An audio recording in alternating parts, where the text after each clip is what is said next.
नमस्कार मंडळी, आम्ही जात आहोत सोमनाथ वॉटरफॉलला. तर मंडळी मी निघालो मग जंगलामधून. ताडोबा जंगल आहे. तर मित्र म्हणाले चहा पिऊ. चहा घेतला. आपला चहा म्हणून एक मस्त मूडला दुकान आहे. मग तिथून पुढे आम्ही आलो सोमनाथला. जरा केस वाकडे होते, मग केस सरळ करून घेतले. आल्या आल्या महादेवाचं दर्शन झालं सोमनाथला. मग मित्र म्हणाले आपण एक फोटो काढू. त्यांनी फोटो काढला, मस्त व्हिडिओ घेतले आम्ही.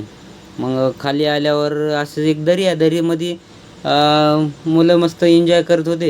हे वॉटरफॉल पाणी पडत होतं मस्त. लहान लहान मुलं मस्त एन्जॉय करत होते. तर पुढे एक फोटो घेतला आणि मग निघालो पुढं. मग मुलं म्हणले डिप्स मारून दाखव. मग मारल्या काय डिप्स, ह्या दान दान दान दान 5-7 मारल्या डिप्स गुज्जरसारख्या आपल्या. मग पुढं मस्त हे वॉटरफॉल दिसू लागला होता. मस्त काय निसर्गरम्य वातावरण आहे, बस एकच नंबर. आंघोळ केल्यानंतर मग आम्ही आलो, दर्शन घेतलं महादेवाचं. मग आपल्या परत वाटेने निघालो. मित्रांनो, असा होता आमचा आजचा दिवस. तर मित्रांनो, आपला ब्लॉग कसा वाटला कमेंट नक्की करा आणि शेअर करा. धन्यवाद.